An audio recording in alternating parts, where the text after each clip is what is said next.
You want to fight crime? Let's get dangerous.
And yes, it is. It is showtime once again. And welcome to another episode of From the Desk of Small Press Publisher. I'm your host, Joe D. McPhee here.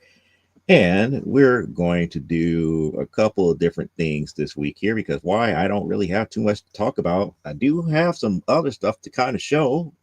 So it's pretty much, one of these, if I could say, Saturdays where you, the fan, get to pretty much control how things go here. So without further ado, let's go ahead and get the business end of things out the way here, such as telling you guys that Stupid O'Clock happens 1 hour into our show if we go into a second hour, and that's going to be up to you guys if we go into a second hour here. That Stupid O'Clock is then followed up by Last Man Standing, which starts at 1 a.m. Eastern.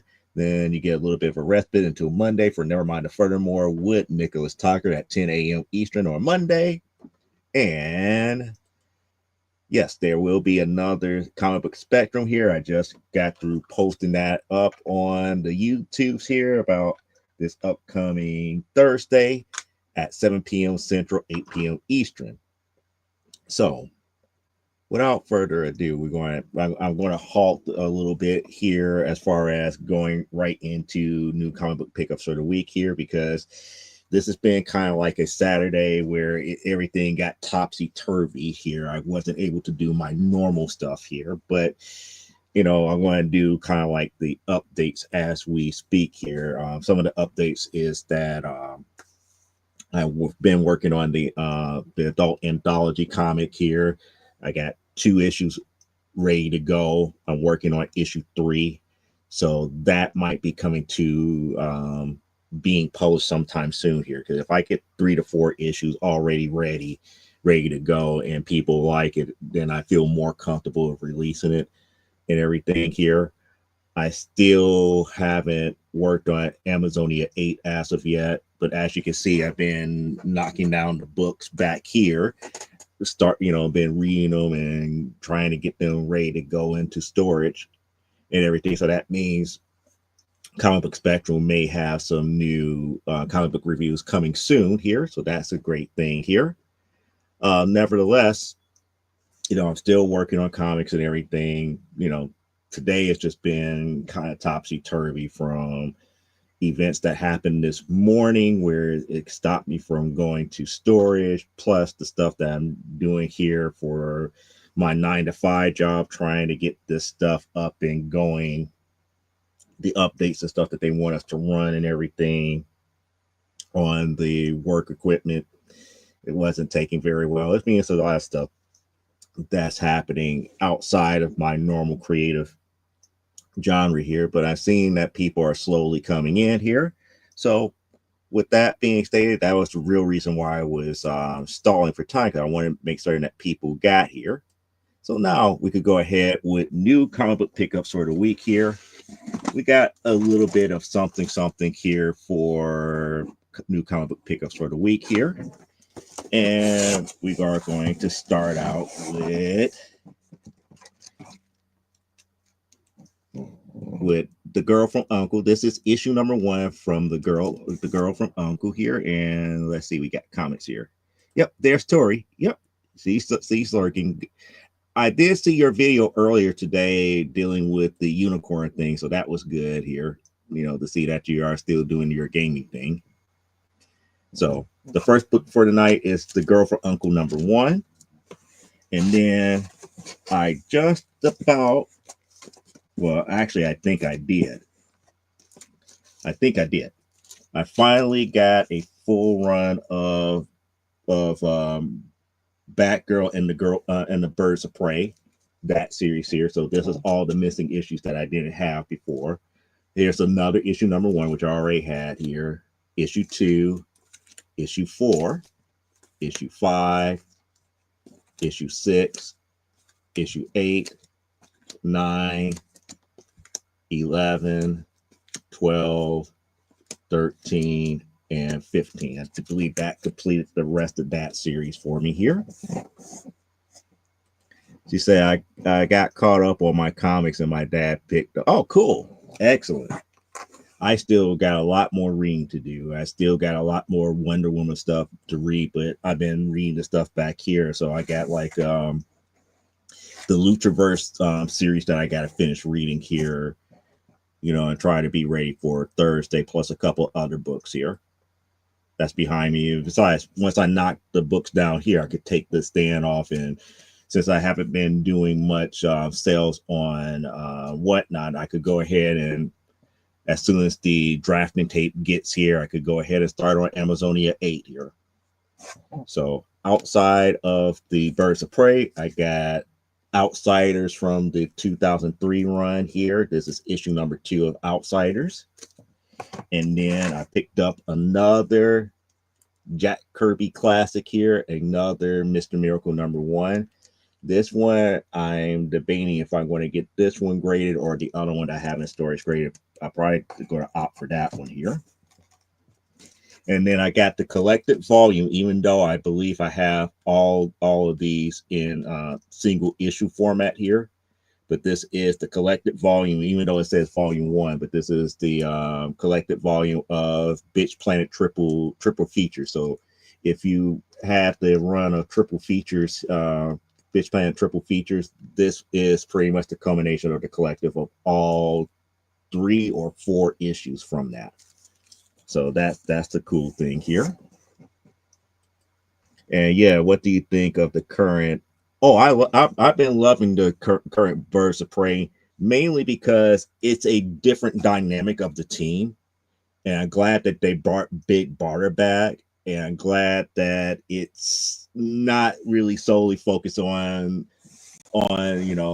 Batman family or the Green Arrow family. It's a combination of a little bit of everybody, and everybody gets a fair shake in the new Birds of Prey here.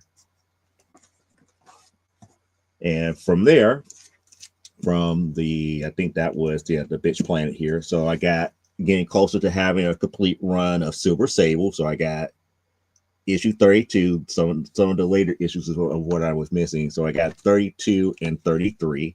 I believe I'm only missing one more issue of Silver Sable. And we got a couple more Spider-Womans here. Spider-Woman 25 and Spider-Woman 18. So I'm going to put 18 before the 25 here. And the last bit here is the part that makes me happy more so than anything else here.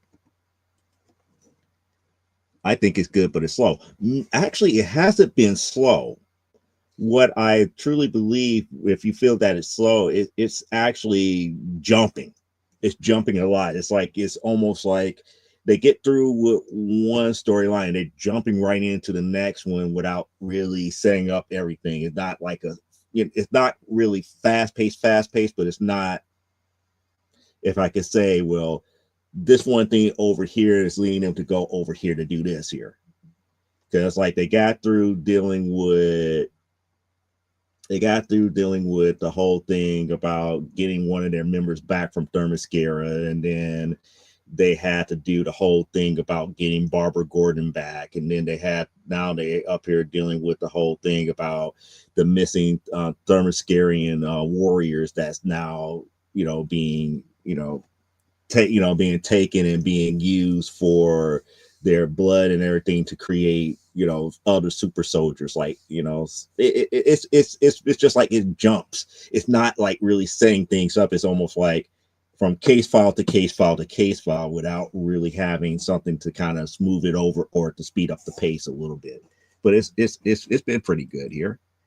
And there is Aaron. What's up, Aaron? Here you're catching the tail end of new comic book pickups for the week, and we're at the last part of it, which makes me happy because the last 4 books of new comic book pickups for the week finally ends my journey for volume 1 of a series that I never thought I was going to be able to complete here, and that is volume 1 of Marvel's run of Red Sonja. So I finally got my issue 8, my issue 9, my issue 10, and my issue 11.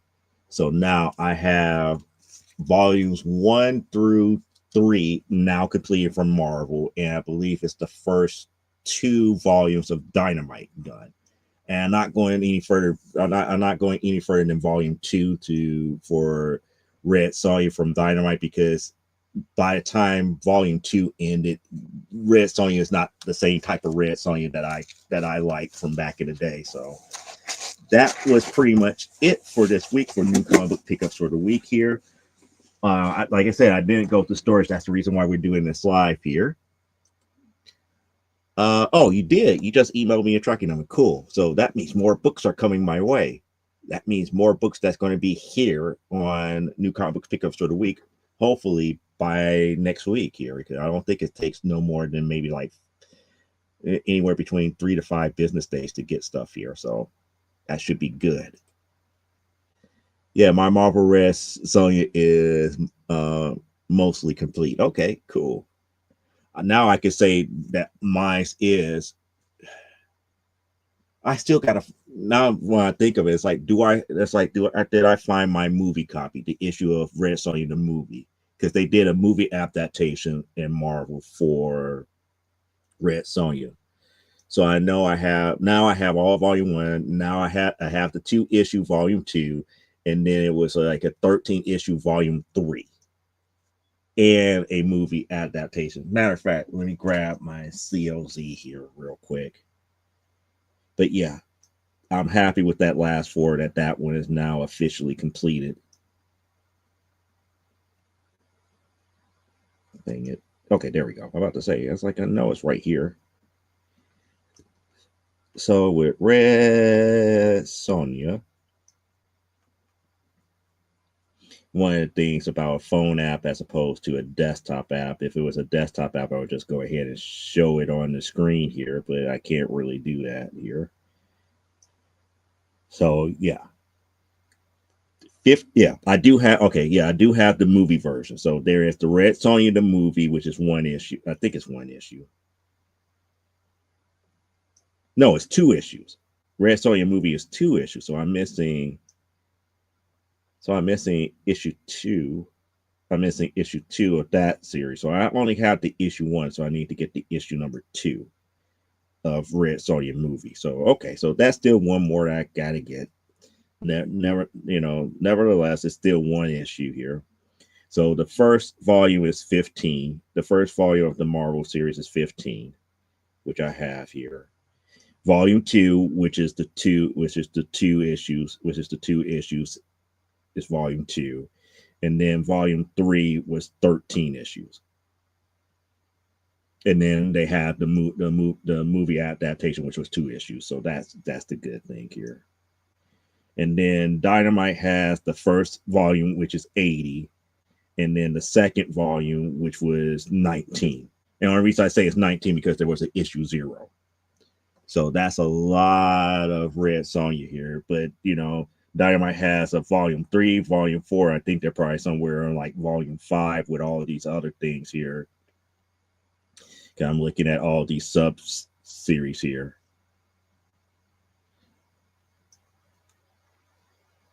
I'm looking at all these sub series and whatnot here. So it's just it is what it is for right now.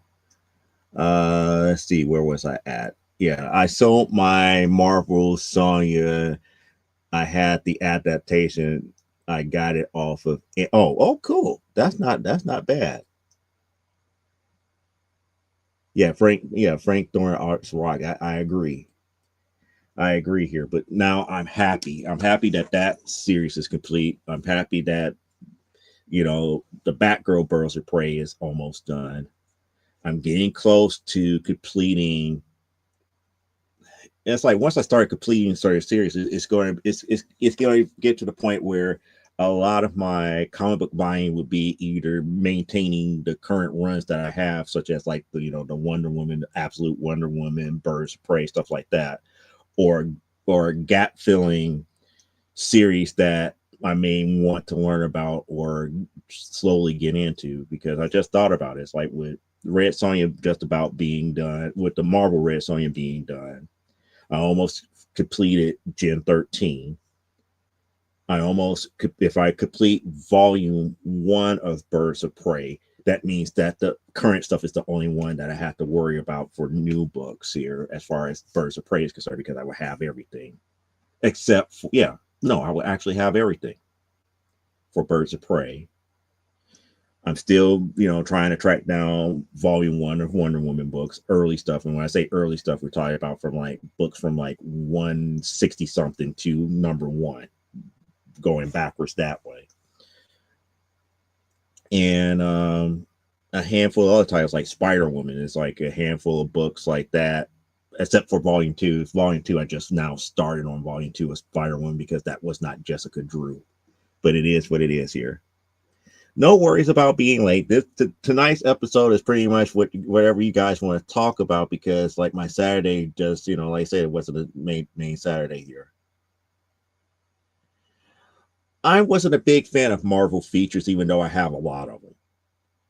That's going to be like one of those series that is like, if I find them for cheap, I would get them.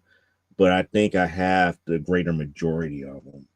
Let me see. I could tell you right now how many of the Marvel features I have featuring her. Marvel Features Volume 2.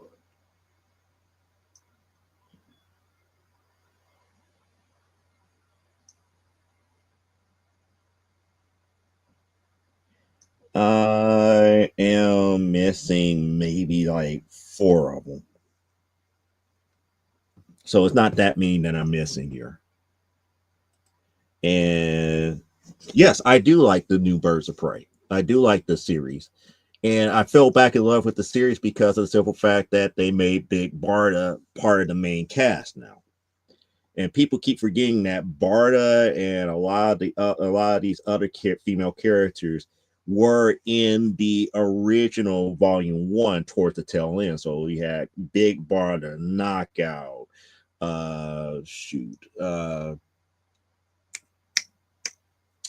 dang it, I can't think of names of who's in it now. I like the fact that Zealot made it from Wildstorm. She's a part of Birds of Prey now. All these great characters now on this team, where it's pretty much kind of like covert operations here. And to me, Birds of Prey has always been what A Forces was trying to do, but failed.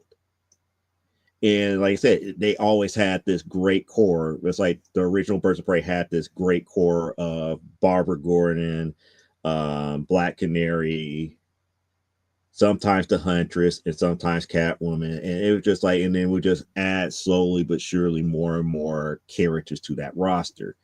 And it was one of those things that volume 1 built it up to where it could be like a major conglomerate, where this is just I wouldn't even say even like it's not even like a Justice League sanctioned team. This is just a covert team that Barbara and Barbara Gordon as Batgirl and Black Canary ran as their own. Now, granted, Oliver Queen did fund most of it. You know, that's the advantages of having, you know, a significant other that's a billionaire. But for them to have this covert team the way that they have it here and the success that they had made it worthwhile of a read here. I was never big. I was never big. I never really was that big of a Supergirl fan. Never really was. I do have some books here and there. And at one time, I had a good run of, I believe, one of the runs back in like the 90s, early 90s, going into 2000. But beyond that, no, I was never a big Supergirl fan like that. And Psylocke, not necessarily. I was not a big fan of Elizabeth Braddock. And that's, you know, kind of shocking here because I'm just thinking, you know, with all the X books here, I was never that big of a Psylocke fan. And to think at one time, I actually, back in the day, I started to collect Excalibur because it was something different, but I fell off of that because it just got too weird. And even with Excalibur, it was more along the lines, yeah, you know, Kitty Pryde was there, and then you had Rachel there that was there. But the character that interested me the most was one of the ones that they always made overly goofy, which was Megan. Megan was a very interesting character, but it's like they never really developed how powerful she really was compared to all the other ones. They just kind of made her kind of like the goofy character with the weird powers that could rival a lot of their villains. But it is what it is. And then Tori is saying, it's like I have 75% of the stuff Supergirl, but DC broke my run.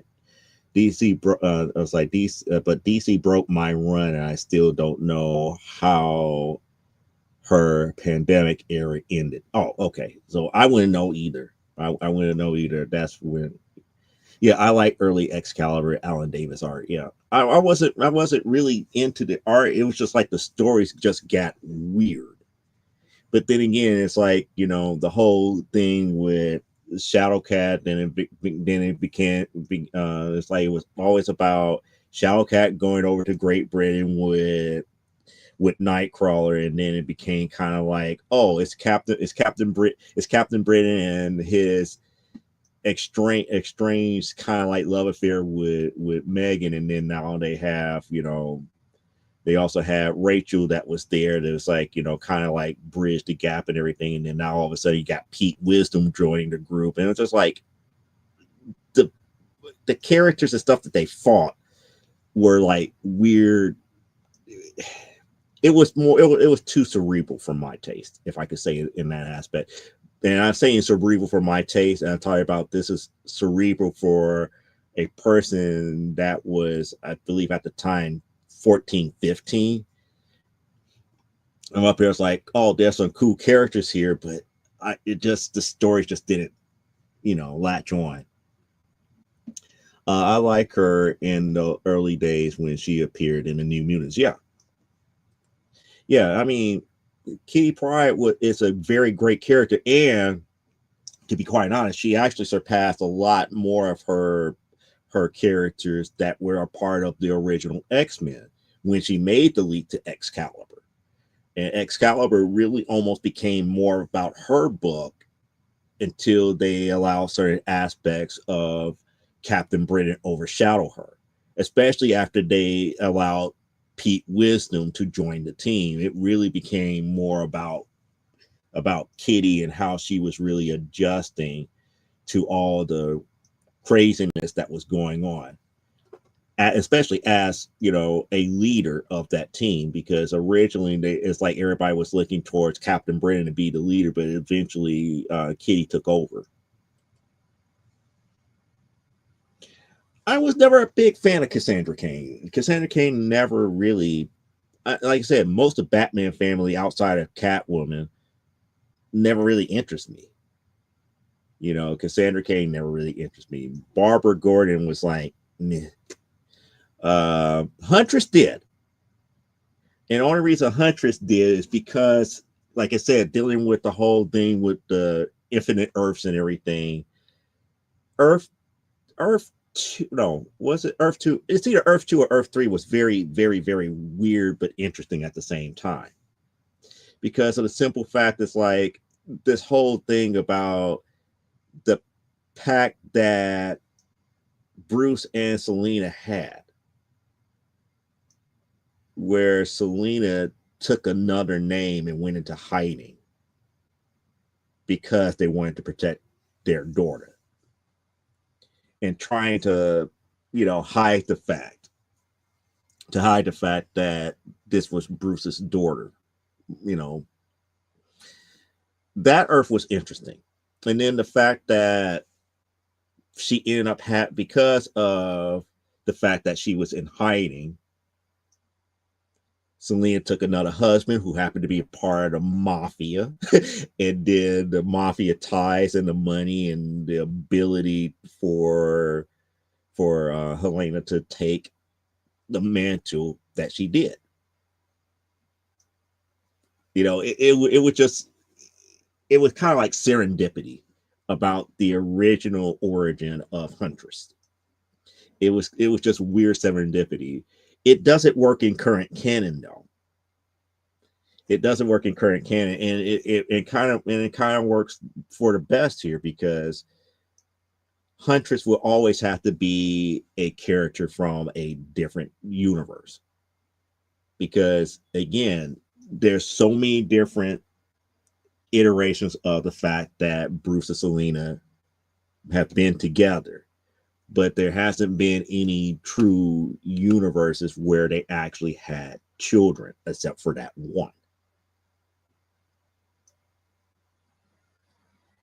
And that's kind of like the weirdness here. And that's one of the reasons why you haven't really seen Helena all that much in continuity, because they will have to explain her heritage. And 9 times out of 10, they're going to go with the mafia heritage, but they're not going to tie it back to Bruce. They can't tie it back to Bruce. Then they can't tie it back to Selena taking another name to try to hide her. But it is what it is here. And Tori says she loves Megan when I was 12. Yeah. I mean, she was a very interesting character, a very powerful and interesting character, but they just made her so goofy in Excalibur. And when it came time for her to be serious, she was a major level threat. A major level threat. But I don't know, it's the quirkiness about Excalibur that just did something about it. Yep, they did a series. They did a series about Kitty being an agent of S.H.I.E.L.D. Yes, they did. They did a couple of series with her.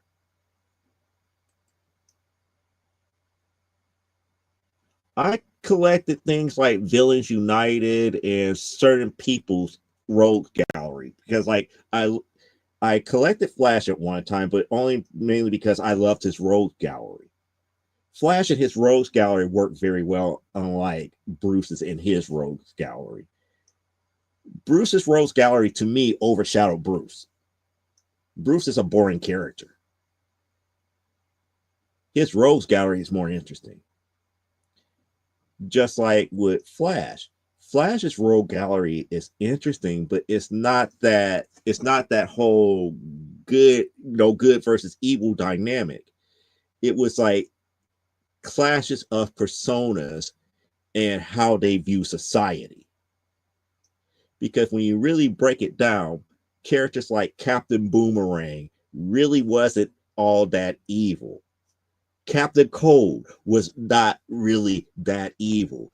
Trickster was just someone who just needed mental health, mental health help, so it was like one of those things that's like, you kind of feel for the rogues in Flash and how Flash dealt with every one of them.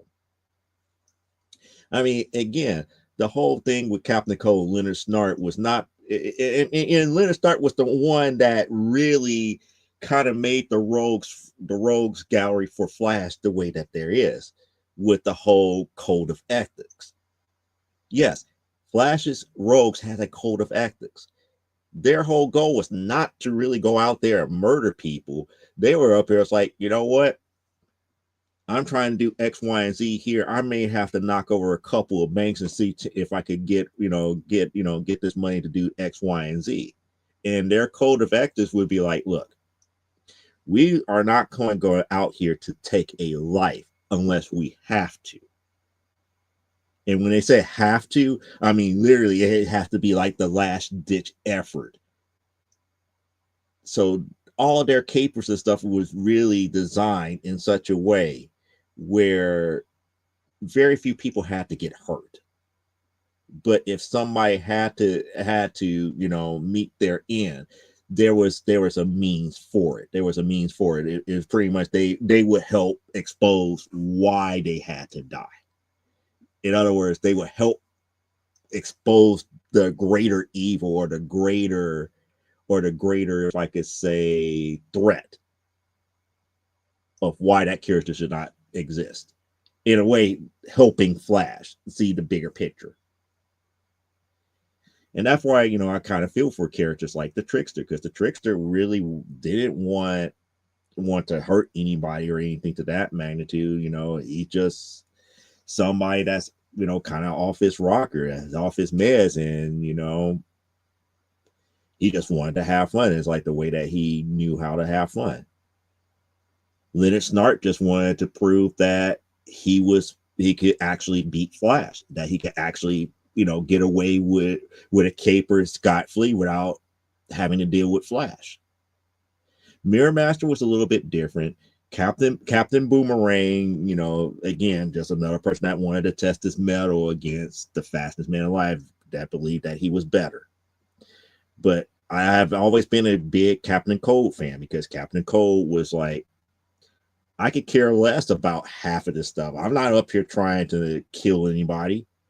If I come up with a caper to try to steal the Eiffel Tower, lo and behold, I'm going to steal it. Now, my goal is to get away scot-free. And if there's anybody that can get in my way, I'm going to find a way to take him out and to have the, most perfect caper ever. That was always been his intention.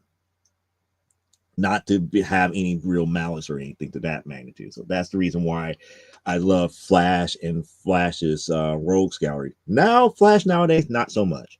But back in the 90s and the 2000s, especially with Wally West was the Flash, those were some very fun things. And then when they killed Wally and they did the where the Rogues were on the run, because they were on the run because one of them broke the code of ethics to kill Wally. That was a very interesting series, because when it boils back down to it, Captain Cold was the one that was like, I don't know about the rest of you. One of us betrayed that code of ethics. I'm not going to be held liable for it, but yet I'm not going to stay here and take any type of abuse from any of the supers, or during that time, Barry Allen coming back. I'm not dealing with Barry Allen coming after me for something that you guys did. So it forced all of the Rogues to go on the run, because lo and behold, it was going to be more along the lines that somebody in the Rogues Gallery would have to betray another. And it became an interesting story. It was a very interesting story in that aspect here. Do you like the new Huntress in JSA? I haven't read the new JSA. I haven't read the new Justice Society. So I would not have an answer for that. Do I like May Parker? May Parker is meh to me. And the reason I say meh is because of how they've been doing Peter over the years. If you read Ultimate Spider-Man now, Mayday doesn't exist. There have been other storylines where Mayday doesn't exist. So I'm up here, I was like, well, what is going to be canon as far as when Peter actually do have children? Because there have been stories where Mayday doesn't exist and he had nothing but boys, and then there have been other stories where May actually existed. And the ones where May actually existed, they were interesting stories nonetheless, trying to carry on her father's legacy. But I don't know. It just seems like the relationship between Peter and May, in some aspects, gives you all the warm and fuzzies when she was a kid. But once she started putting on the uniform or the costume, it got estranged very quickly. So, that's my feeling as far as May Parker or Mayday Parker is as far as I'm concerned. She kind of comes off as meh to me. I'm not saying that she's a bad character. She's far from that, but it's just the way that they do her. And even now, with all of this whole thing about Spider Boy and now a new Spider Girl, and they redoing all this other stuff, it's just like all the different Spider Girls that we got. Even now, since we got Silk, now we got Spider Gwen, we got all these extra Spider characters now. It's like they just ruined it. It's like all of a sudden Marvel got very DC like when it comes to Spider-Man. They should figure out a way to deal with that. And I kind of wish, and maybe I'm wrong with Ultimate Spider-Man. Ultimate Spider-Man to me should have had made in Ultimate Spider-Man. 35-year-old Peter Parker, normal life and everything, and he's become Spider-Man at the age of 35 instead of at 16. So now he's trying to balance being a father, a good father, a job, and everything, and battling crime. To me, that becomes more of an interesting story at that point. But again, because it's a different universe and everything, and they don't care about canon and they don't want to go back and read previous books, May does not exist again. But it is what it is. Oh, don't get me started on the spiders. Yeah, I mean, it's too many of them, but I get it. To me, it's like, to me, there's one too many symbiotes. There one too many people who now taking on the Spider-Man mantle. It's just too convoluted here. That's just me here. Yeah. I hate to bug out early, but I'm still a bit off. I will see you guys on Thursday. Not a problem here, Elaine. I get it. I understand. Like I said, my Saturday has been thrown off too. So, yep. Good night. But yeah, the whole thing with May Parker, I'm still trying. I hate to make this that equivalent. I consider May Parker almost like Elizabeth Marston, Trinity, a character that, well, at least May was developed more than Elizabeth. They're going to give Elizabeth her own series, and I finally have the person who pulls my books, finally got those in. So hopefully once I get through paying for all my books, I get them in and start reading it. But as I've been saying, with all the one shot, the side stories and everything to that magnitude, they have not developed her as a character. I mean, yeah, she's a character that's been around. They've been floating stories. They've been, kind of like stories about her past, story about this, that, and the other, story about this, about how she grew up. But there's nothing that defines her as a character other than what they did in issue 800. And issue 800 really didn't do much of anything other than, she finally gets to the part where she wanted to get, and the dude starts telling her a story, which eventually became Tom King's Wonder Woman. We never truly got back to how Elizabeth plays a factor.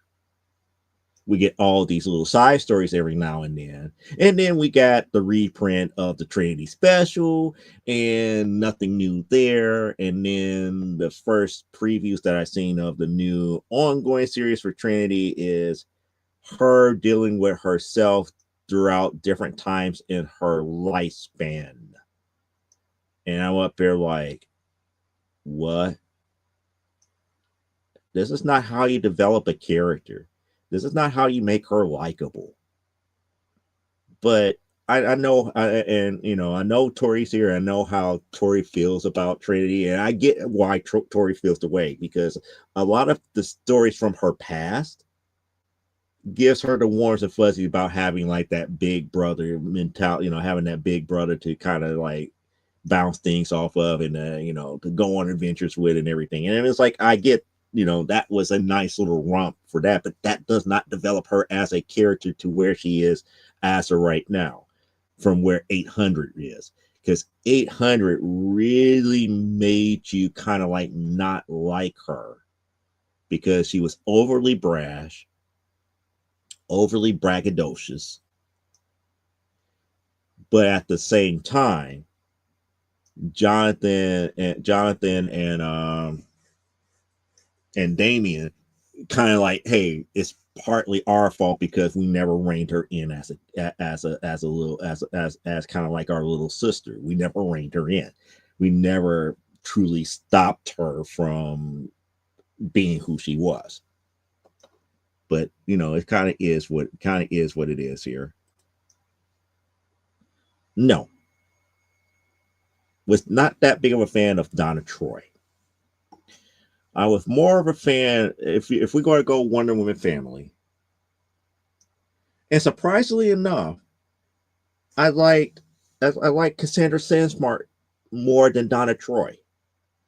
And the only reason I don't like Donna Troy is because they constantly try to change her origin to fit whatever it's like whatever writer's writing her, change her origin to kind of fit to what they need. So she was never truly the character that she was meant to be. I mean, she went through several different persona changes, several different power sets. It just that just threw me for a loop. Just like Cassandra, you know, being technically the second Wonder Girl, she went through a couple of changes and everything. Instead of just being able to just grow up and learn the ways of Themyscirian Amazons, it turned out that she was a daughter of Zeus. So in other words, this is a teenage girl that lived in the United States and everything, that was really a demigod. That Zeus had like a side fling with her mom. I was like, yeah, thanks for writing that nonsense to kind of make Cassandra kind of valid. And the bad thing about this is it's a bad thing, but it's also a cool thing when you read it in its proper context in certain stories. As much as Zeus hates his children, his demigod children, Cassandra is the only one that could get that has a direct communication with him, that he will actually talk to and acknowledge that that's one of my daughters. And as much as he hates it, he kind of digs on the fact that she tries to do right with her powers. That's like, yeah, she knows that he's an asshole, but she treats him like an asshole too when it comes down to it. So it's kind of like a mutual affection by being assholes to one another. It's just really weird, but it's a bad way to write the character, but it works for Cassandra for some reason here. Out of all things, you know, all the Wonder Girls, like I said, I'm a big fan of Yara. Yara is a breath of fresh air. It goes back to the tribe that was in South America that they originally wrote in the first Amazon's attacks. And it gave us more perspective about that tribe. So that was the cool thing, the reason why I love Yara. I like how they was handling Yara until they did what they did here. But no, I really don't collect Donna all that much. I read the story today where Jameson was a Spider-Man Jameson. That would have been interesting. And that's what made me kind of like Ultimate Spider-Man. When, shortly after Peter's death and everything, and then Miles was hitting this scene in the early days of Ultimate Spider-Man, that Jameson I started loving.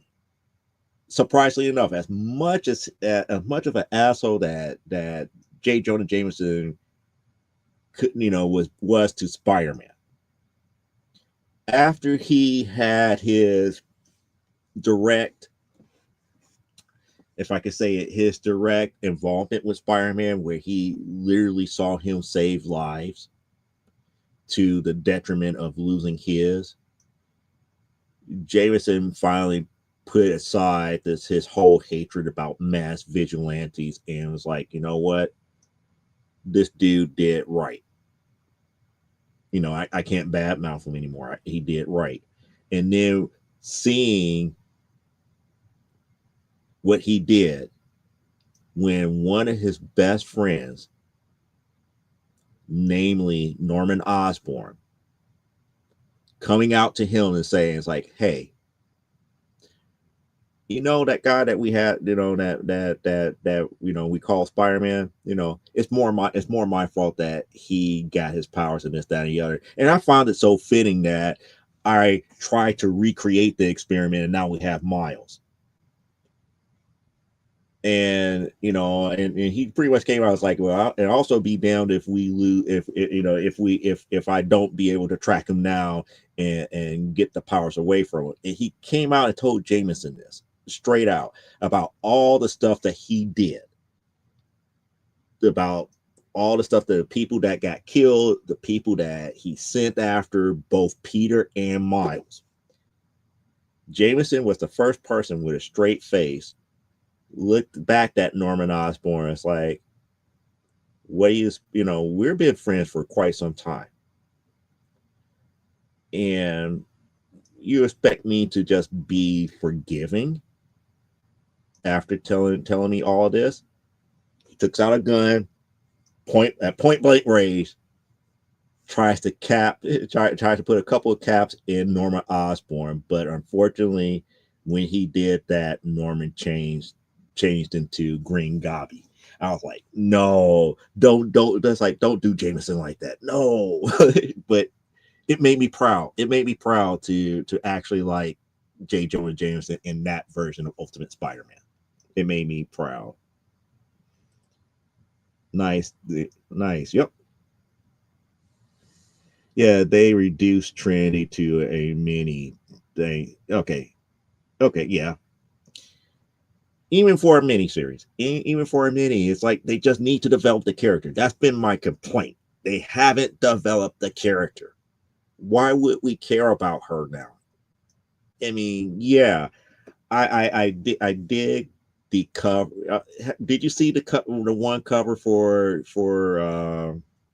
Trinity One that mimics Infinite Crisis, not Infinite Crisis, Crisis on Infinite Earth with the corgi? I was like, I dig that cover. That was a cute cover. I could see that working for this book for young Elizabeth. But this is a book about the older version of her. And it, to me, it just doesn't, it's not making me want to like this character. You're not developing the character to make me think, hey, she doesn't fall too far from the tree, or she's just her own character, and we need to kind of separate her from Diana. But it is what it is here. Yeah, she should live Trinity as a little girl for kids. We don't need another Wonder Girl one. Yeah, I mean, when I truly think about it, if we think about what is going on today, yeah, justice for Yara. I agree for that. Trinity sucks. There she is. Yep, there she is. There's Parallax. There's Parallax here, and I agree. They should leave her as a little kid and make it a kind of like a young adult type character. But no, they want to pass the mantle, or they want to pass all three mantles for their living trinity. So Damian going to be Batman, John is going to be Superman. We need something for Wonder Woman. It's like technically you don't. I mean, you have Yara.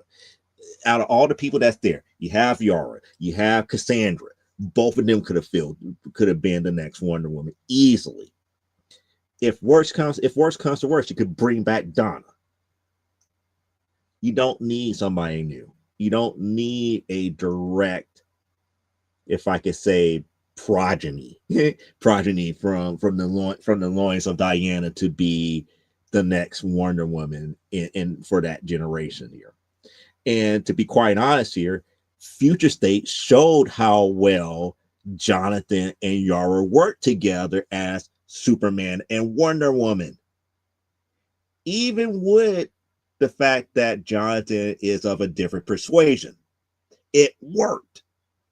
But no, we have to have some type of progeny for Diana because Bruce had a son. Yeah, that's manly. You know, Kal-El had a son. Manly. Why can't Diana have a daughter? Nobody said that she can't have a daughter. But what's the purpose of it? There we got three other Wonder Girls. We got three other Wonder Girls and technically two other Wonder Women still running around outside of Diana. What was the need for Elizabeth? There really was none. It would have been, and like Tori said, it would be nice to have Trinity to stay as a little girl and have those stories here. Oh, just like, no, I think I put that book away here. Yeah, I did put that book away here. Just like with this story here, the free comic book day story, if I still have it available here.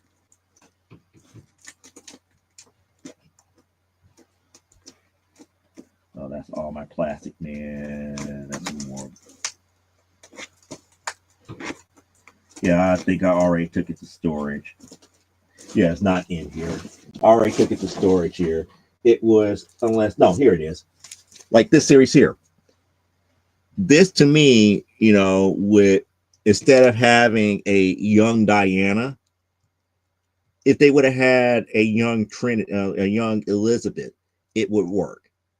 Yeah, Kanga U, the free comic book day thing, that's an actual good series that I'm kind of waiting for the graphic novel to come out here. It's not going to be a full series. I have a feeling that it's going to be like a young adult / graphic novel and everything here.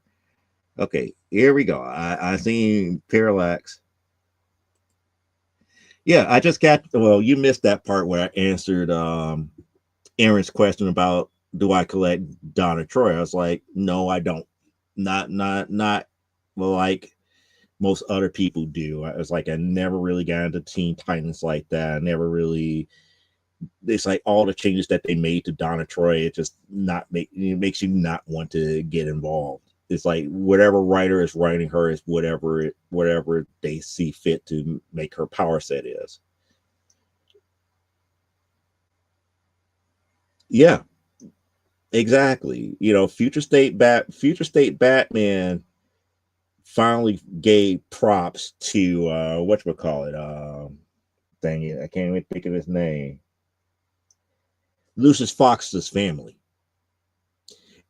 Future State Batman finally gave props to Lucius Fox family and set it up where there will always be a Batman, because without Lucius Fox, Bruce would never have a lot of the gadgets that he had. So for his family, Lucius's family, especially his sons, to kind of take over the mantle made sense in the future. If something did happen to Bruce, it kind of made sense, as a placeholder. But they kibosh that. That's the whole thing here. Mm-hmm. Lucius's youngest son and Yara, because the older son was Batwing, but people forget about that. Damien has issues, but then again, Damien to me is kind of like how they started out with Jason Todd. Everybody hated him, but now since he kind of mellowed out and everything, people started to come around to Damien. But when Damien first came out, everybody hated him. Oh my gosh, did they hated him? Yeah, it would make more sense for if Diana had a son. Actually, to be quite honest, my whole gut feeling about this is like, why would Diana need to have a kid? Diana's greatest, if I could say, characteristic is being a surrogate mother. She has been surrogate mother to several different people at times. So if anything, it would be like Diana having like somebody that was adopted, whether it be an adopted son or adopted daughter. Now, if it was a son, it would throw everything. It would throw everything on his head, because technically the son could not really understand, Diana's side of the family on Themyscira, only because by blood he could not do it because of his gender. By blood he had rights, but because of his gender he could not. And again, would that lead, and the whole thing would lead to, would Diana actually turn against Hera? But then again, it depends. And again, I hate doing this. I hate the fact that they took away the Gollum aspect of Diana. If she is still the daughter of Zeus like Cassandra is, it could work out. It could work out, and yada yada yada yada yada. And it's like, yes, you could technically turn against Hera, because now she's no longer following Hera. Zeus would probably take more interest in her, because now he has a grandson that he could pass his might to, and all this other yada yada yada yada nonsense. So it would be interesting in that aspect, but I don't know. It's just weird in that. It's just weird, thinking about, why would Diana need progeny? And it would be like, yes, on her island of all women. Well, that was kind of like the thing that I wanted to write about Themyscira. One of the things that I wanted to write was not just the fact that Diana had a twin sister, that Diana actually had an older brother. And the way that the older brother would have came about here is, unlike before, Hera is like, before Hera did what she did with the molded clay, Hera actually helped Hippolyta to conceive. They did whatever they did to this, or whatever male concubine that they could find, and Hera used her powers to make certain that Hippolyta, as conceived a actual heir to Themyscira. But the one thing that she didn't realize was what happens if it was male. So she ended up having a male child. And males cannot be on Themyscira. But this is the thing here. This is the weirdness of how I would think to make this work here. In one of their traditions, they send the male children out to sea to die off and everything like that, to be the inhumaneness of sending them out to sea, and the fact that they starve, or the sea takes them, and all this other stuff here. But instead of that happening to this child actually got picked up by by some other people, and he actually lived. Now, mind you, this is the son of Hippolyta, with actual being an actual demigod with Hera's powers. Now, he wouldn't be the atypical, ultra brawny. I stand like 6'6" and this, that, and the other. It's like the older brother would be, probably somewhere about maybe like 5'8", 5'9", and would be smaller build, where he could technically in Themysciran armor pass as female. Wouldn't have the attachments or anything, but in actual Themysciran armor, which he has the right to use, he could technically be on the island, learn what he needs to learn, and protect his younger sister. The only person that knew that whenever he was on the island would have been Hera. And Hera would have been like, I will allow this on one condition. You can never reveal yourself on the island. You must keep yourself masked in the armor. So, some of the legends about some of the unbreakable armor that Themyscirans have actually came through him, because he would have to go and get, I forgot what the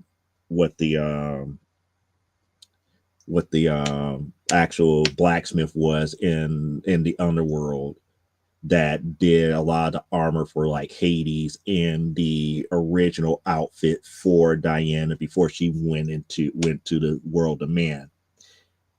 He did his armor, and he did it in such a way where it would look exactly like regular Themysciran armor, but it would keep the fact that he was male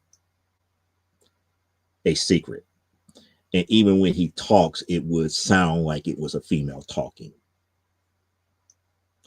So for several, it was like, and it would work because it's like for several years, Diana would know this individual, but she would never know that it was the older brother until after several years being in the world of man, where it got to the point where she needed specialized resources from Themyscira and couldn't get it, and the only person that would have had it was the older brother.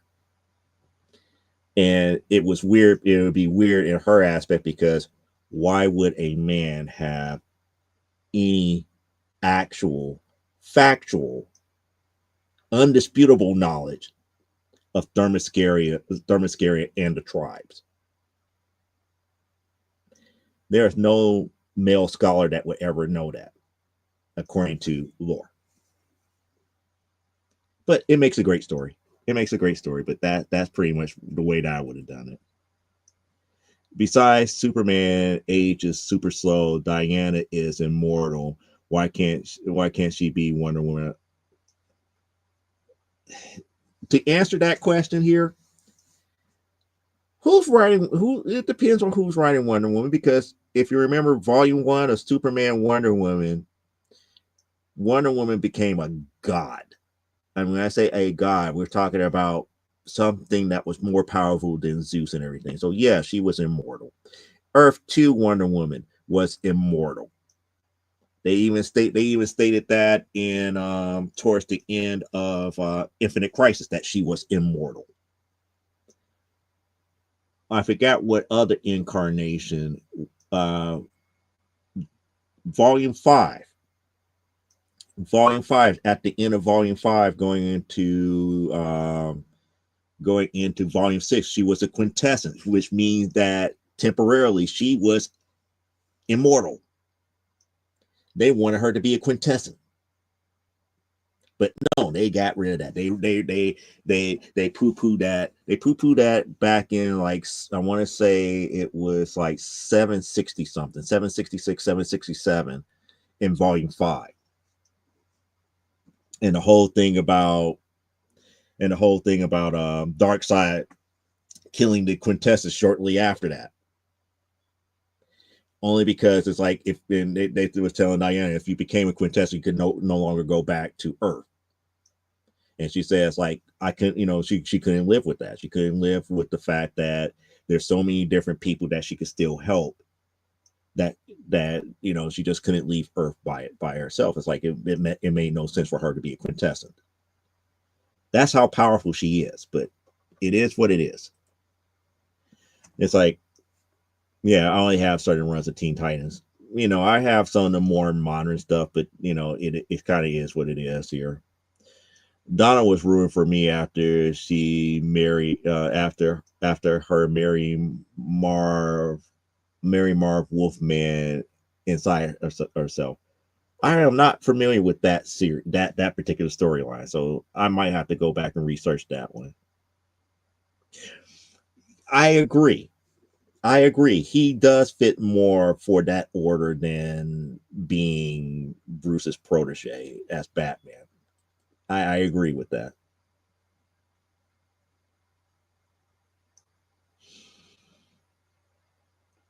Technically, she couldn't.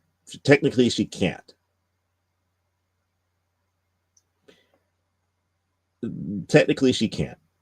And the only reason why I say technically she can't is because it's very hard to kill Ares. I mean, when I say kill Ares, I talk about kill Ares and Ares stay dead. You have to understand, Ares is the lord of the underworld in her lore.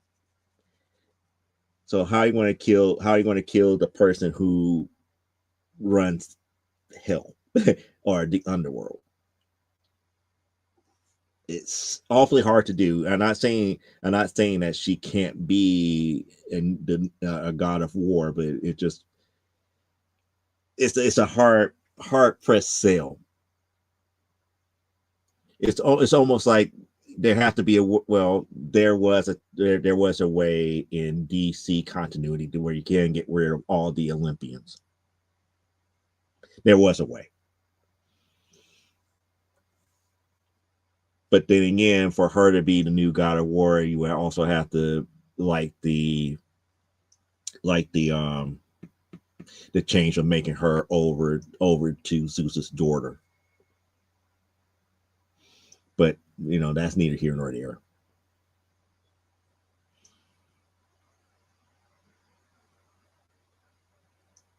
Yep. Yeah. Now, what Parallax is saying here is actually true.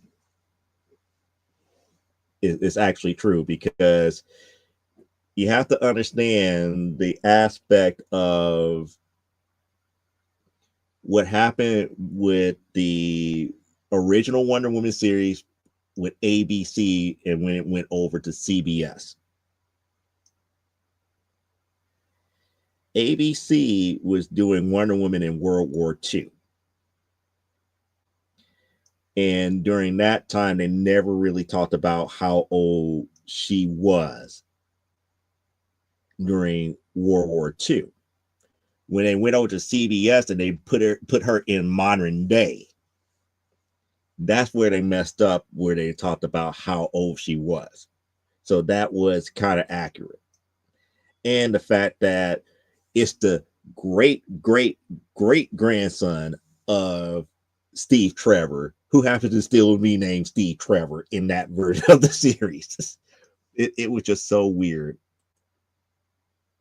Beanie says, help me get crypto stuff. I'm saving money to buy stuff. Okay. Bits Omega Beam. Again, that's another character that technically cannot die. Yeah, Darkseid technically cannot die. He could be destroyed. Yeah, he could actually be destroyed and wipe off existence. But it has dire consequences. Very dire consequences. Oh, that didn't work. Let me use more mega beams. She's quoting stuff here. Like Flash runs faster than he have ever ran before. How he wins every event. Flash will have to be running for the if they did the Omega beams the way that the Omega beams are supposed to be used. Any Flash would be running for the rest of his life. To be quite honest, Jay Garrick wouldn't even have a chance to outrunning the Omega beams. Jay Garrick wouldn't even have a chance. The only person that might have a chance, and that's only if the Speed Force allows him to, would be Wally. And that's only if the Speed Force allows him to, because without the Speed Force, Wally will be running for the rest of his life with no rest, and not being able to stop. He will have to figure out a way to eat on the run consistently to outrun the Omega beams. It's just no way possible. It's like that's an infinite death sentence within itself. Wally would rather face the Black Flash than to deal with the Omega beams if people would use the Omega beams the way that it was originally written. And that's how powerful the Omega beams are. Yeah, that's Elseworlds. Elseworlds is not continuity. So yeah.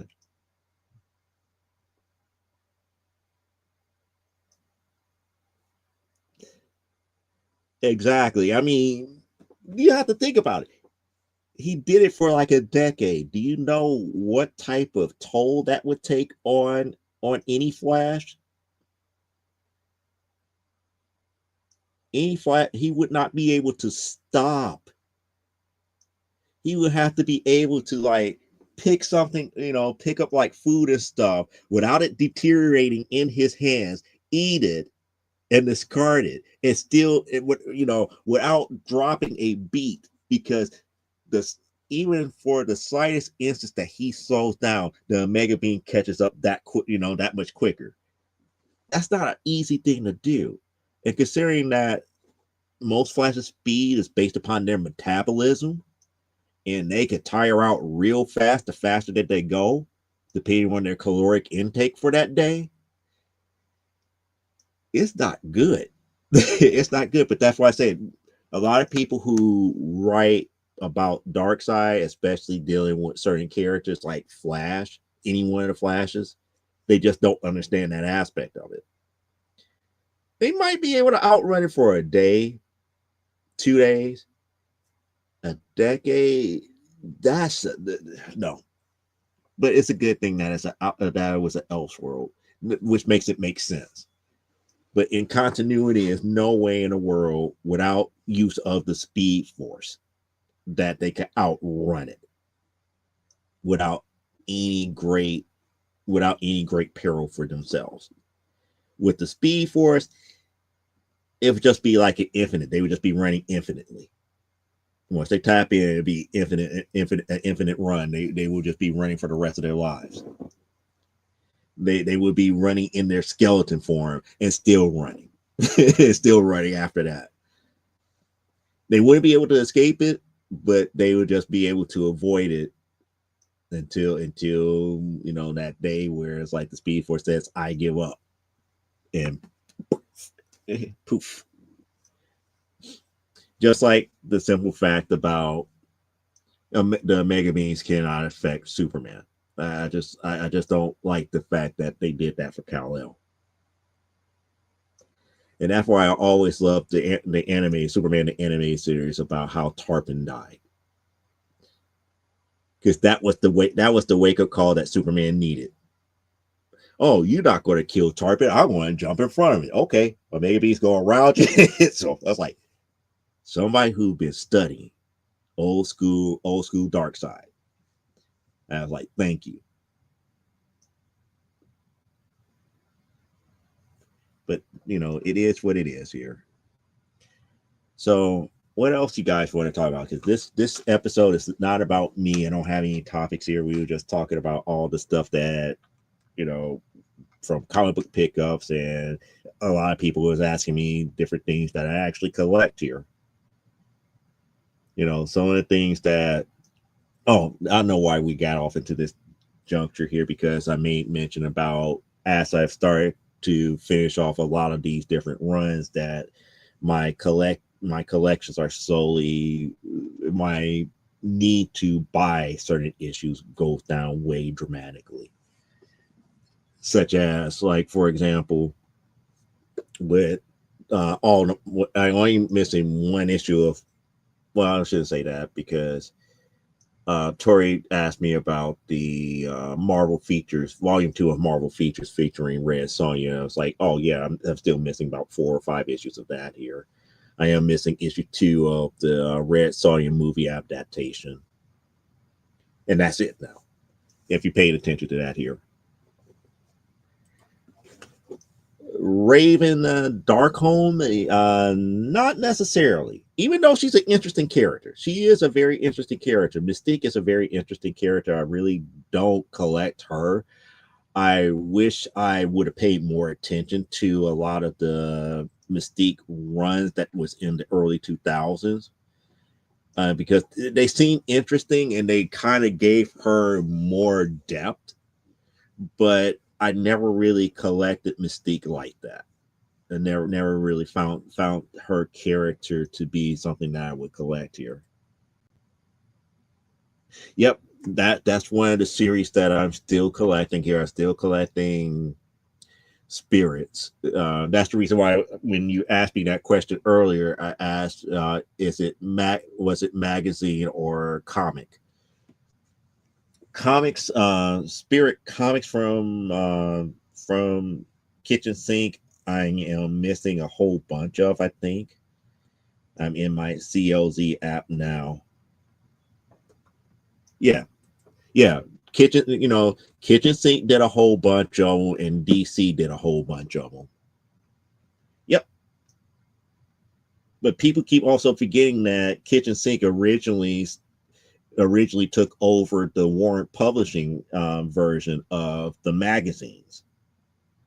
So it was Warren Publishing, then Kitchen Sink took over towards the tail end of it. And that's why I was asking that question, because it's like, yeah, I'm still missing a whole bunch of those here. So from the magazine, I'm still missing a good number of them here. There's like 41 issues of the magazine. And with the comic book, there's like 87 issues of the Kitchen Sink comic book, and I'm still missing a whole bunch of those here. At best, I probably have from the Kitchen Sink version of it maybe 20 issues of that 87. And then of the magazines here, I have maybe close to 25, 26 of the 42. So, but those are harder to come by. Yeah, those are definitely harder to come by. Those are not like easy, I'm going to go to the store and get the spirit books. Even with the DC runs of it, those were harder to come by. Way harder to come by than anything else, because you had like the Kitchen Sink had like the New Adventures of the Spirit that ran 8 issues of the no, I should take that back. It was 9 issues. Of the 9 issues, I'm missing 4. And then we have the volume 2 of the Spirit, which ran 17 issues. Of the 17, I'm missing sporadic ones from that. And then the original Darwin Cook run from volume 1 that ran 32 issues. And I know I have more of those somewhere around here. So it's just a matter of getting everything. Judge Anderson. I was never a big Judge Dredd fan. So 2000 AD books were something that I really didn't get too much into. I was exposed to that much later in my comic book collecting career. So I really was exposed to Judge Anderson very late. Never really got into that. It wasn't like how I just recently got into like Modesty Blaze. Modesty Blaze it was more like another recent introduction of books that I haven't been introduced to that, but when I got introduced to it, I kind of fell in love with it because it's like one of the few British comic book series that was like a daily newspaper thing that they reprinted in all of these different volumes and everything. And I've been slowly trying to get it, through a lot of the different case files and everything to that magnitude. We have several different books dealing with Modesty Blaze.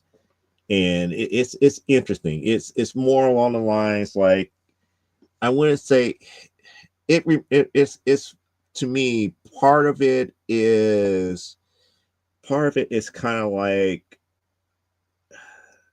I don't want to say it's kind of like how Miss Tree is, because it's not like she's a detective. It's more like she's kind of like more like a spy, more so than anything else. It's more espionage and everything dealing with Modesty Blaze than how Miss Tree was pretty much like Sam. Sam Slade is more like Miss Tree. She was the prototypical private eye for an insurance company. So she lived that private eye life, while Modesty Blaze was more like akin to like the girl from Uncle or a female Peter Gunn. She was more into the espionage and spy type deals here. Mr. A.A. Run, did you see the crypto stuff on the Instagram? Actually, that was not Leia. That was Beanie. That was asking. You could tell by how it's being stated here. But that was Beanie that was asking about the crypto.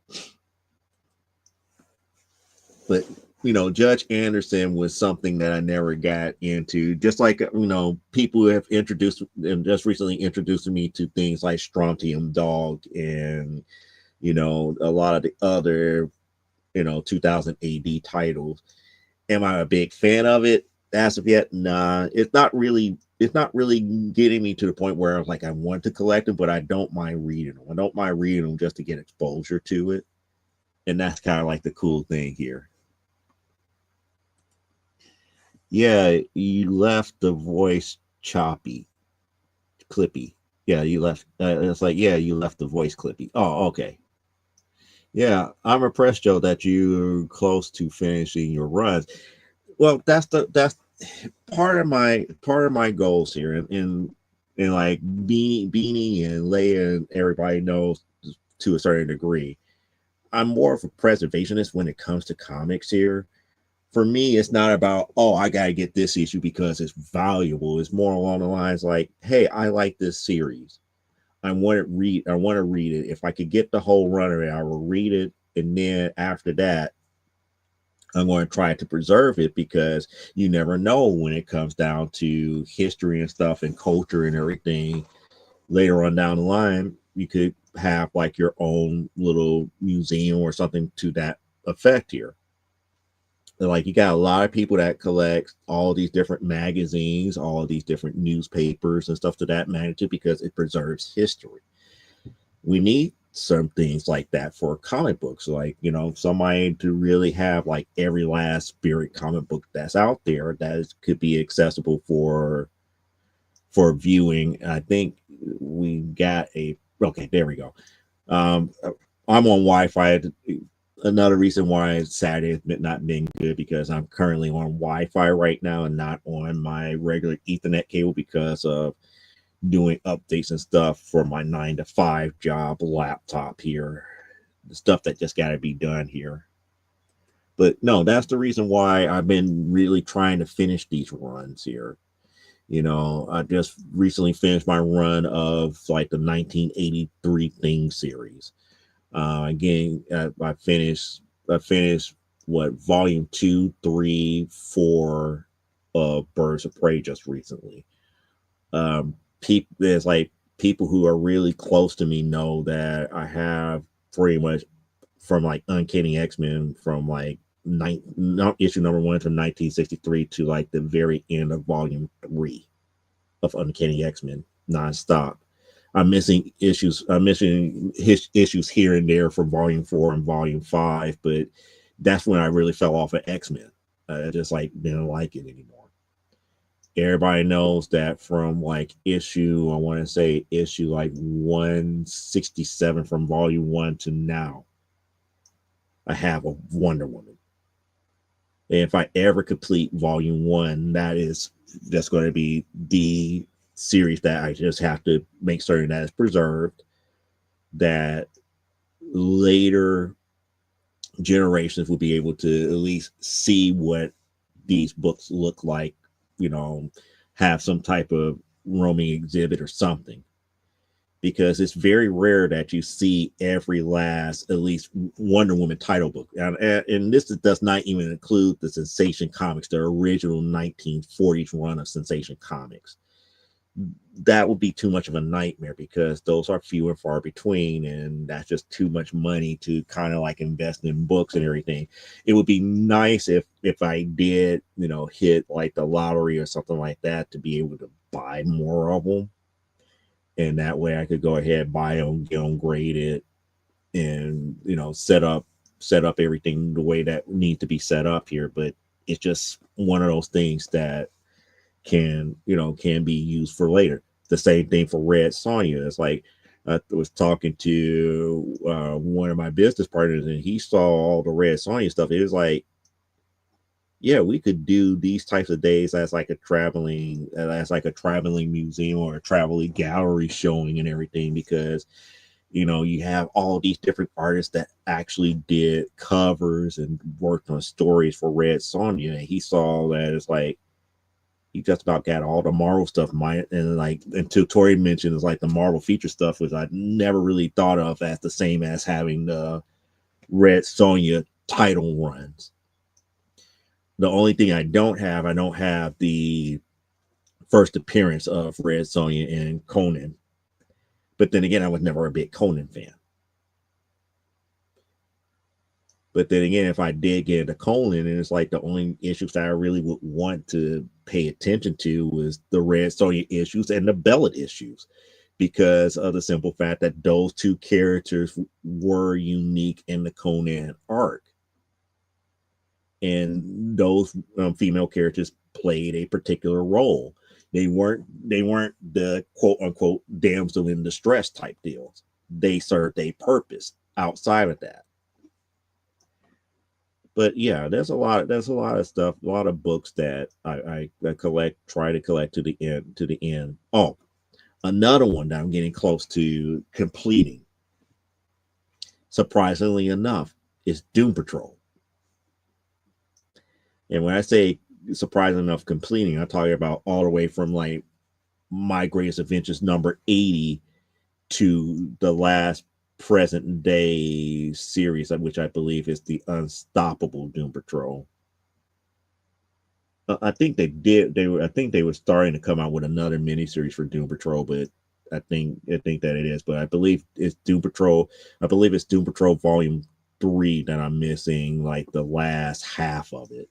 I got like the first 10, but I believe it's like 26 issues or something like that. But once I completed that plus whatever other missing issues, let me see. I get, again, having CLZ right here makes it palatable.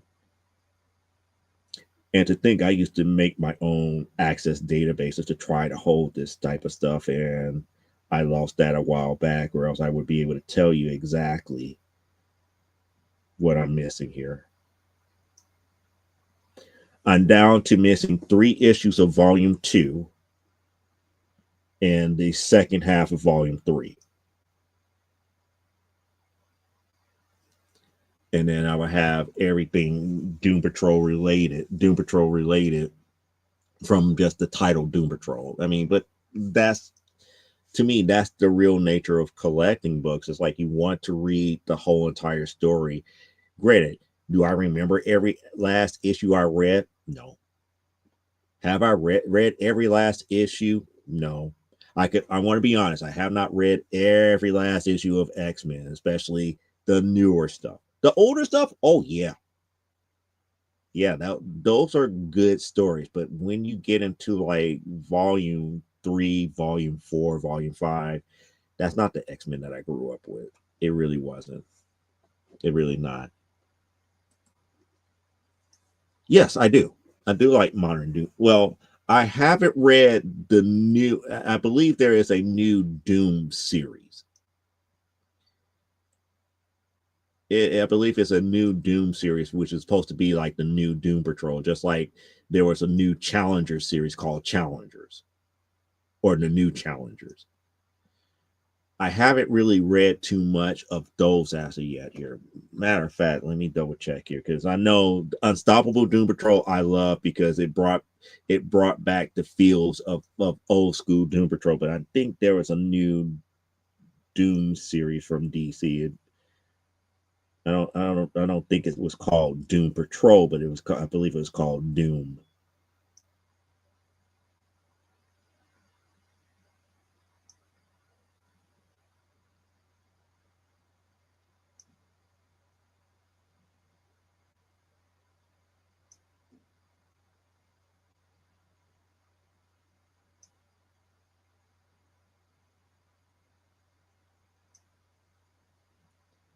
This thing, I did the wrong thing here. Yeah, go over here.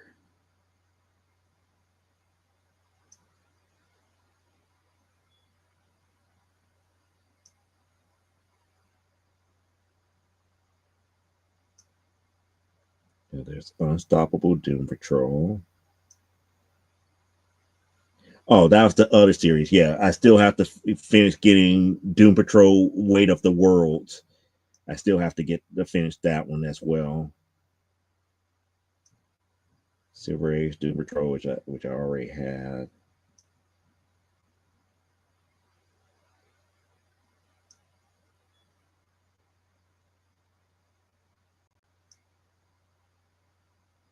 I believe that was the graphic novel.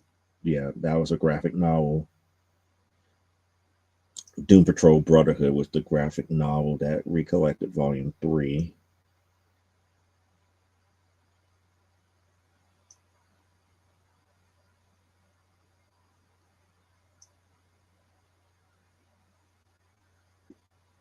Yeah, I think I have all on except for the weight of the worlds. That's the only one I think I don't have in issue format here, minus whatever new series that they just came out with. So, yeah, that's a lot of books. A lot of books here. Yeah, I mean, that's the whole key. It's like everybody up here thinking that collecting is really about value. It's like you have to see the value of preserving these books to share with other people eventually. You know, the books really don't have value to everybody. It's only going to have value to people who want to experience that type of culture and want to read the stories and everything. That's why it's so important to me. It's like at times, it's like if I get 2 or 3 copies, that let me get the ones that I want to go and get graded for display, and then having the 1 or 2 available for somebody to be able to, it's like, hey, I want to check out that issue. Here's a reader copy that you could borrow. It doesn't take away from the overall collection as far as missing an issue or anything to that magnitude, but it's a way for them to have a gateway in to building their own. And if we as collectors were doing that more often to kind of build it where we are sharing what we collected here, because it's like if you truly think about it, if people would have the mindset, that mindset back in like the 1920s, 30s, and 40s, a lot of these books like Action Comics 1, All-Star Comics number 8, Captain America number 1 would not have had as significant value as today because they would have been preserved. They would have been preserved. They would have been able to be shared. People could actually view these in its original form without having to rely on reprints. You know, those are the types of things that I'm up here thinking. And I'm not saying that reprints and stuff are not good. No, we need them. We need them. We need reprints. We need, you know, facsimiles and stuff to that magnitude, only because it helps us to preserve the content. But people want to see the original. Just like, for example, in music, you know, sometimes some songs get remade, and sometimes you want to hear the original song in its full entirety. You know, people do covers of songs all the time, but when the very first artist who written it and did it prints that album, sometimes you just want to hear that one to see what the differences are, to really gain that knowledge behind it. Yeah, it's like I need to reorganize my Supergirls, World Finest, Batman, Superman, so I can get the very, very, very, very few issues that I need to have full runs. Yeah, and even Parallax understands that with her Fantastic Four run. There's nothing like that in the world where you have every last one of them, and you can always go back as it's almost like having a set of encyclopedias that will never go bad. And when I mean that never go bad, by never go bad, it's like the information that's in them is not out. It will never get outdated. The information that's contained, it would never get outdated. It would never get phased out, because it's telling a actual consistent story here. But it is what it is here. It is what it is, and that's the way I look at it here, and how I look at preservation here. Had a little bit of an unwanted critter crawling on the wall. Don't understand how or why, but it is what it is. But that's the key thing here, is that, you know, one of the reasons why I always talk more about preservation as opposed to value and financial. Everybody's up here is like, you know, let the hobby fund itself. It's like, yeah, you can let the hobby fund itself, but the difference here is, do you want the money now or you want money later? And I always, you know, was number one for like, oh, I'm going to do this quick flip type deal. Or I'm always one is like, oh, I need to make certain that I keep this run together. Oh, this issue got damaged. I need to go ahead and replace it and make this one my reader copy, or the one that if like a friend wanted to borrow it, here, you can borrow that one. I'm not going to miss that one, and I can keep the other one pristine here. I also have 1 through 13 of Marvel Masterworks. Yeah, to cover the first 40, and you could read those Marvel Masterworks more so now than ruining your original Fantastic Four issues here. Yeah, I did kill an ant. It was an ant that was running on the wall here, and I was like, oh, that just looks weird. And it was just, you know, slowly crawling down the wall here. It's like, nope, they're not going to be like smash and be like all obvious. It's like, yeah, take the sticky note, take it in a sticky note. It gets into the glue and everything. You just bend the sticky note over a couple of times here. Marvel Greatest Comics is a good way for reprints. That collector's item, and what was it? Marvel Superheroes, Astonishing Tales, stuff like that. Those were great reprints here.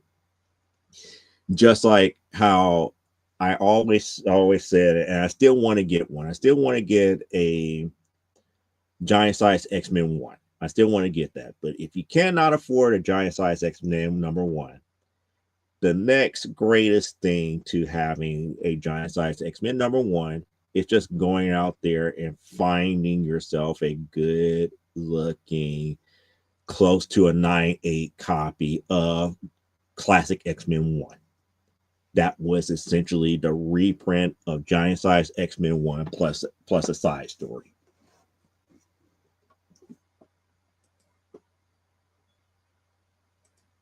Yeah, reprint on newsprint. Yep.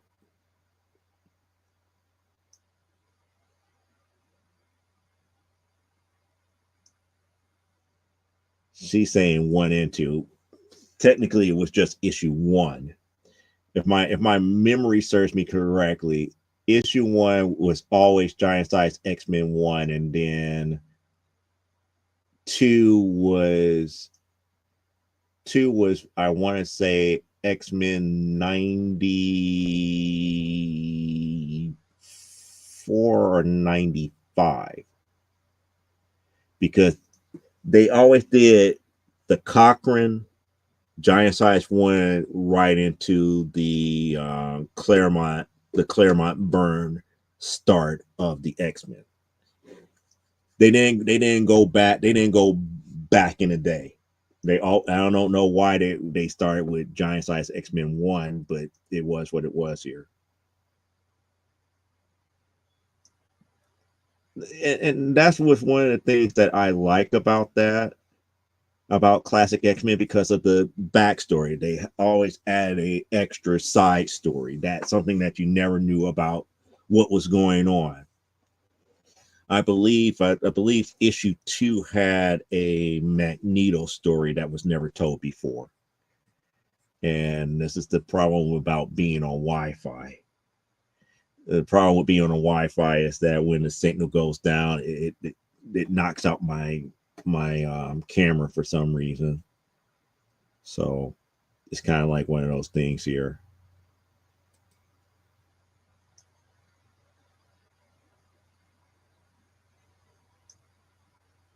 I said it's the closest thing. It's the closest thing, unless you want to go and grab. I forgot what it was after that. There was a Marvel Milestone one that was a full reprint, but that came after giant size. That came after classic X-Men 1.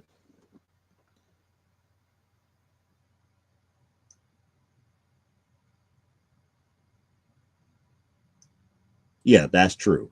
That is true. It was the first part of that crack horror story here. Just like the Action Comic reprint was only the first 16 pages long. That is correct.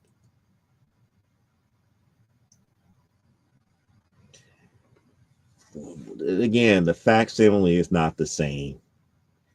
And besides, they did a couple of reprints of giant size X-Men 1, but now they got the facsimile here out now. X-Men Special Edition number 1 for 1986. Yeah, that was a giant size X-Men number. That was the first reprint. That was the first technical reprint of giant size X-Men number 1 from 86. I know exactly which book that you're talking about here. And then you had classic X-Men 1, and then after that you had the Marvel Milestone edition that came out in the 90s. It's surprising how I remember that timeline. that timeline is like really weird with all of that. Yeah, I remember the bonus pages, smoothing out the story. Yeah. Oh, so okay. So she see her Googling fingers fixed the dates here. It was 83. Yeah. So yeah, technically 83 was technically the first reprint of giant size X-Men 1 in that special edition. Then came classic X-Men number 1, like you said, had the crack Krakoa portions of the story. And then in the 90s, they had the Marvel Milestone edition of Giant Size X-Men 1. Just like how Hulk versus Wolverine Special Edition was the last pages of or the book that I have, the so-called graphic novel of Spider-Man versus Venom, which is supposedly be a reprint of 300 plus all the other first Venom issues. It's not the same thing as having a ASM 300, but it's the same difference, at least as far as wanting to, having want to have, like the first appearance of Venom in your hands to read. Is the same difference here. That whole Spider-Man versus Venom. Just like the whole, if I don't even feel like getting that book out, but I have like a Daredevil collected volume dealing with Typhoid Mary, about dealing with her first couple appearances, which was supposed to have been the whole Typhoid Mary series, minus the one issue where it was Daredevil and Punisher. They made certain that they took that issue out of that. So that's the reason why I always wanted to have it in issue format, where I could have the full entire run of the Typhoid Mary story here. I haven't. I had and sold X-Men Giant Size 1 4 times, and ASM 3 as well. I still have ASM 300 in my PC. No, I still believe that you made a poor decision with the Giant Size X-Men 1, considering that how dude bros are valuing that now. But then again, this is coming from a person who has the Stan Lee signed Fantastic Four 1. So it is what it is here. Just like I still have my X-Men 1, 1963 X-Men 1, and my issue 9 of Wonder Woman from 1945. And to think, if I would have stuck to my guns for Wonder Woman back in the 90s, I would have had a Wonder Woman 1. I would have had a Wonder Woman 1 over that X-Men number 1.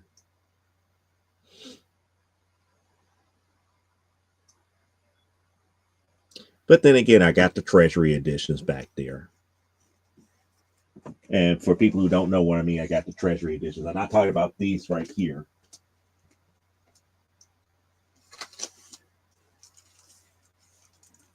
I'm talking about these here. So there is technically my Wonder Woman number 1 outside the facsimile one that I got. So, there's the Treasury first edition Treasury one, Wonder Woman 1, and then there is the Sensation Comics number 1. The only one that I don't have that I really want to have more so than anything else when it comes to Wonder Woman, I want the All-Star Comics 8.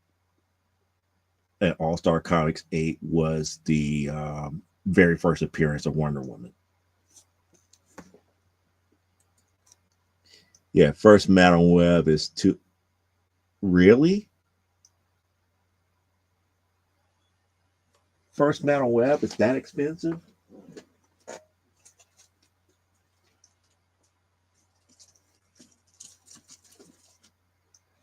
I don't want to pull out. I think I have that slab. I was like, I don't think it was that expensive. At least when I bought it, it wasn't that expensive. I think I paid like what, 40 something bucks for it.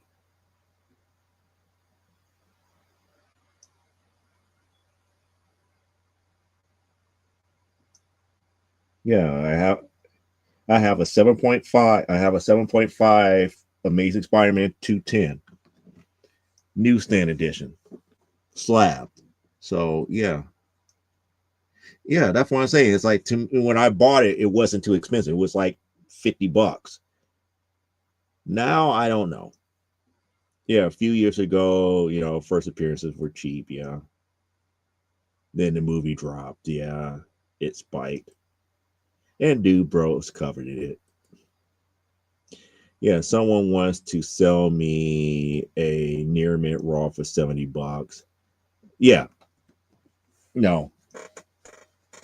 At 70 to me that should be like, yeah, give me at 70 you should be able to get one slab. But then again, everybody up here want to treat slab like, oh, it's slab, you have to give me hundreds of dollars for it. It's like, no.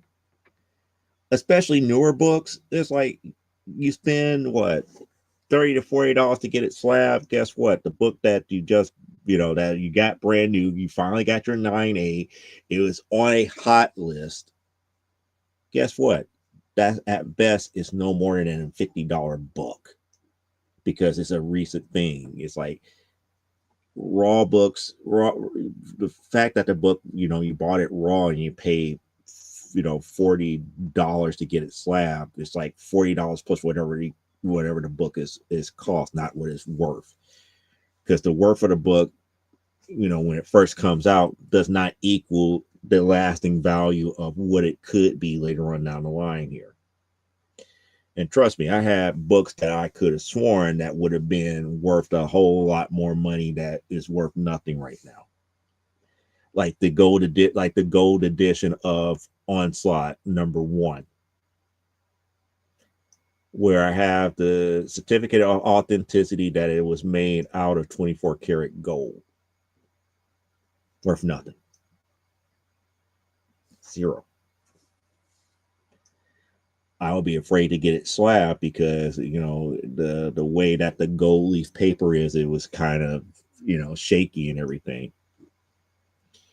But it's like one of those books back in the day where it's like, you're willing to pay $100 and something for Onslaught #1 because it was gold. It's like, if it's 24 karat gold, I'm banking on the 24 karat gold than the actual contents of the book. I'm up there like looking at gold prices as opposed to anything that is, but it is what it is here. But that's younger me being naive and stupid. But yeah, it was gold leaf and everything, and they certified that it was made of gold, a form of gold that was printable, not gold foil. I mean, actual pressed golden, made of 24 karat gold type paper, that cover. But it is what it is. If I find it in storage, I will break it out and I'll probably have it on here one day. AA Ron. Uh-oh. She's up here finding eBay finds here. Unfortunately, well, she has it out.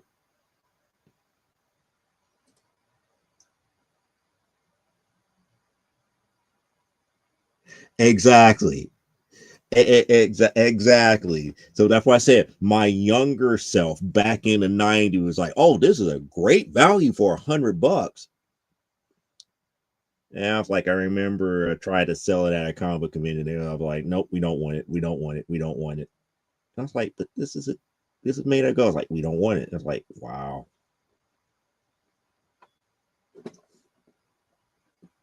But like I said, it's like, while everybody's up here, it's like, well, this foil cover, this, that, and the other. It's like, I was banking on the fact that it was 24 karat gold. And like Parallax just said, it probably was 14 cents worth. But the fact that it had actual gold up in it, made me go ahead and buy it, because that was something that I have never heard of. I have seen gold foil, I have seen silver foil, I have seen holographic and everything. That doesn't impress me. 24 karat gold, that's an investment and a half. But like Parallax said, I fell for the okie doke. It's probably only 14 cents. Only 14 cents for it, so probably less than that. But that's getting back to the whole thing about about the penny going away in 20. I think it says like they only got a supply that will last until 2026 or 2027. So after 2027, there's really like no more pennies. But it is what it is here. But we're getting close to the end of the show here because we're almost at the 2 hour mark here. And I want try to have at least have our East Coast people to at least have part of their Saturday left, even if it is a couple of minutes here, because technically our show will run until they get into Sunday. So yeah, they're always going to be a day ahead of us. Nudge, nudge, wink, wink. Yeah. Yeah, they're always going to be ahead of us in that aspect here. But it is what it is here. Oh, she found another one. Now, unfortunately, because I'm not on YouTube right now, I can't show these things because I'm not here, and I can see the URLs, but I can't click on the links here. Beanie and Lils and I don't care about 4 minutes left.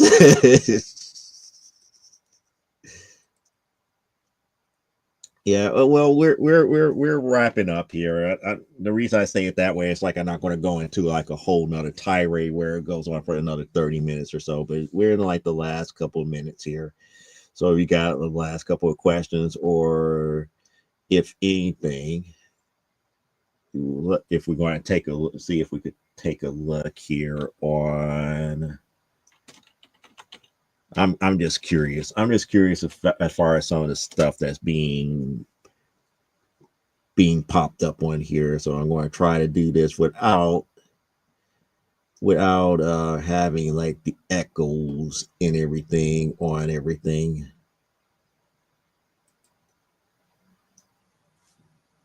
So I'm going to my YouTube accounts where I can actually see what's what. And we got that muted. Come on, chat. Come on, chat. I need to chat. There we go. There we go. So now I'm about to see what Parallax is up here saying. Yep, that be it. And some else going to say, oh, you can have it for $1,000. It's not worth $1,000. It's not worth it. It's not worth it. It's not worth it. It's not worth it. What? Oh, it's not seeing the second screen here. Okay. So let me try to do this way here.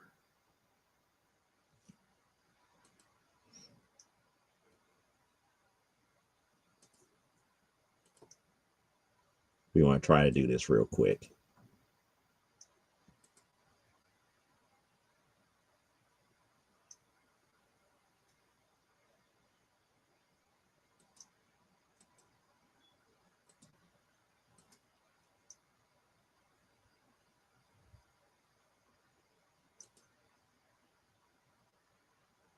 That's going to be like infinity screen. Ugh.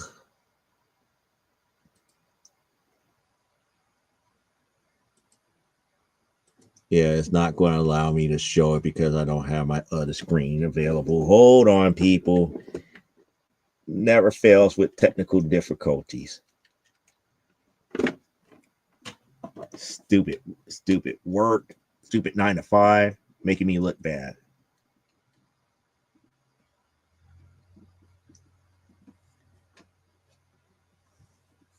Let's see if it picks up my second screen now. Okay, so it did pick up my second screen. No, it did not. Well, actually, it did. Actually, it did. So let me remove this here. And then we're going to try this again. Okay, I put it on my second screen. There it is. That was the one that Parallax showed me. This is the one that I was talking about, the 22 karat gold edition of Onslaught. I have one of those. It's not worth $1,000. Nowhere close to it. They're dreaming. because when I bought it back in the 90s, nobody wanted it. There's nobody clamoring for it right now here. And for Aaron, for his purposes, I guess that oh, there it is. Here it comes. Boom, there it is. There is the First Madam Web, $40. So yeah, like I said, you can still get a deal. You can still get a deal for First Madam Web at a 9.6. It would be a better condition one than what I bought for $50 back then. So you could be able to get this one at a 9.6 for like $42. And this is like one of the books that the bottom fell out of it because nobody loved the movie. Because if the movie was anywhere near good, people would be falling over trying to get any type of copy of it here. Yep. Exactly right. So that's what I say. It's like you live and learn.